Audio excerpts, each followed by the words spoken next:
That's right, Dan. And what's different about Luka's Supermax off of his rookie extension that, you've seen other rookie extensions and you see the $207 million number or 202 last year or 195 based on where the salary cap is. He's the first player to sign this deal who's already fulfilled the requirements to get the Supermax. So you have to make All NBA or win MVP. I think it's All NBA, MVP, or maybe even Defensive Player of the Year. Any combination of those in 2 out of 3 years earns you that 30% of the cap, which takes you from essentially 175 to 207. So Luka's the first one to sign this deal having already been All NBA twice. Other great young players, Tatum and Donovan Mitchell, Trae Young, they can earn that $200 million in their deal if they become All NBA twice. Luka's the first one who's already done it at 22 years old twice before he signed the contract. Why did everybody jump on Mark Cuban's jet and go to Slovenia for the signing, including Jason Kidd? If it's a foregone conclusion, did they have to massage him a little bit, nurture him a little bit here? I think it's just a sign of respect of what he means to that organization, that they would come and do it collectively and, formally present it to him. There was going to be a press conference later today in Slovenia, but I think it's just because of who he is, what he means to the organization. We're not going to do anything but be buttoned up, come see you, present it, tell you what you mean to us, and have him sign the contract. I wonder, and as many people as you talk to, can the Mavs build a championship team around Luka? And if so, how do you do that? Well, that you certainly can build one around him. There's no question this is a future MVP in the league, probably multiple MVPs before he's done. Listen, I think the progress of Kristaps Porzingis and his health, I think mentally embracing that role alongside Luka, how this goes now with Jason Kidd, those are going to be really important factors. And they traded for Porzingis with the idea that this was going to be, a legit number 2 co-star. And health has played a lot of has been a lot of the factor of why he's not been as effective. They need him to get healthy, but certainly they need more. They're not there yet. They've been knocked out in the first round twice by the Clippers. But Luka's 22 years old, and we can look at the progression of other great players in the league. Giannis, the struggles he went through, finally winning it at 26, right, this year. Yeah. So it's not probably next year. It's not the year after. I think we see how these things evolve. It is rare that you're going to win a title with your best player at 22, 23, 24, even when it's someone of the talent of Luka Doncic. Are the Lakers done with moves? Well, I think certainly significant moves. I think there's still some room to add another veteran minimum player to their roster. But this is largely the team they'll have, and you saw them go out in free agency because of the Westbrook trade and trading essentially 3 for 1 in that deal, losing Caruso to the Bulls. They had to fill out their roster, and you kind of saw a combination of some players who had been there before, older. They get a couple 4 men, and Carmelo Anthony, Trevor Ariza come there. Dwight Howard comes back as a center for them, and then a couple younger guards. Malik Monk, Kendrick Nunn comes from Miami. So, when you're the Lakers, you can get some guys to take that veteran minimum deal. Who might be able to make a little bit more elsewhere. But you go there on a 1-year deal, you have a chance to win a championship, you can increase your value. And I think that's what a couple of those guys are counting on.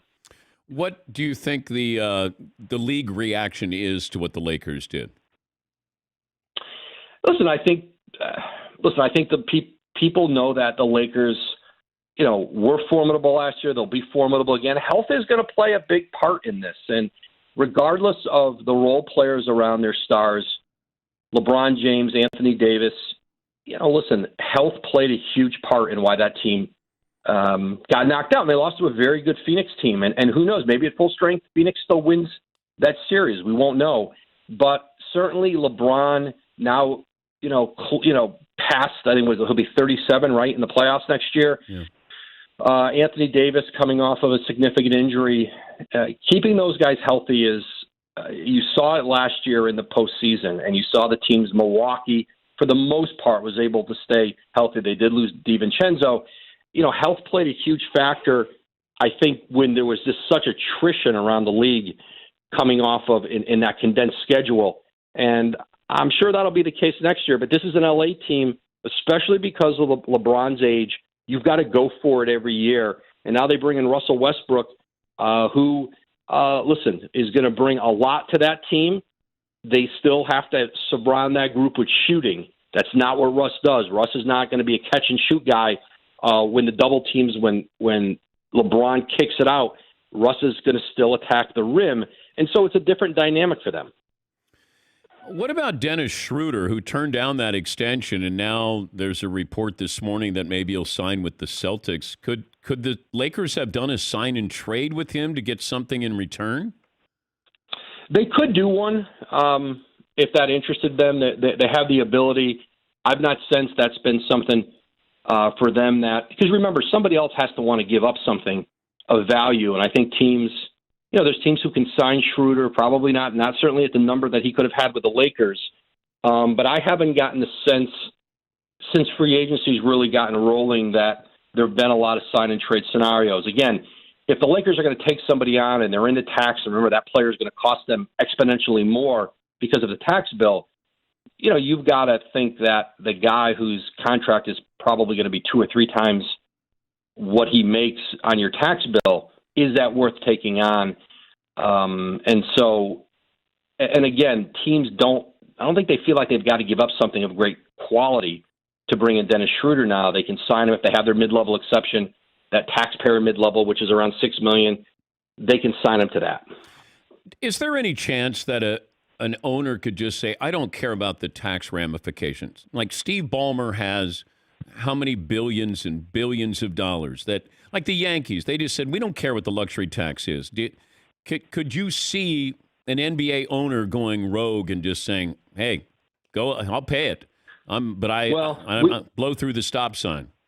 Yeah, we've seen it. Golden State's tax bill has been enormous. They brought in Kelly Oubre last year, and his salary, I think he cost them, I'm trying to remember, just Oubre's salary was over, I think, $50 million when you put the tax. That's commitment. That's a lot of money for Kelly Oubre in a year where you're not going to win the title without Klay Thompson last year. Listen, Brooklyn's tax bill is going to be enormous. The Lakers are going to be in it, and Steve Ballmer and with the Clippers once they re-sign Kawhi Leonard. So I think teams have gone significantly in it. If you remember Prokhorov in Brooklyn early on with the Nets, they didn't have success. It was no object to them. So I think we've seen it. I guess it's all relative to, how astronomical it goes. But there comes a point where you're locked in by the cap, or you just can't. You can't just keep adding big salaries. You're essentially the cap doesn't work necessarily that way, where you get locked in at certain slots, and so you're just paying a ton of tax for a guy making $3 or $4 or $5 or $6 million. That doesn't mean he's a great player and it makes any sense to do it. Did you trademark Woj? No, not that I know of. You should probably do it today. Why? Is something happening? Well, I don't know. I just think you just go with one name. I think you've earned that. Sting, Prince, Madonna, Woj. Yeah, hadn't thought of it in that grouping, but yeah, that's something I'll check into this afternoon, Dan. Not a bad idea. Okay, not this morning, but this afternoon you will. That's right, after lunch. And trademark Woj bomb too. Well, there you go. Okay. All right. Okay. I hadn't thought of any of these things. Thanks, Dan. All right, thank you, Woj. That's be well. Take care. Adrian Wojnarowski. I'm just helping out. That's all.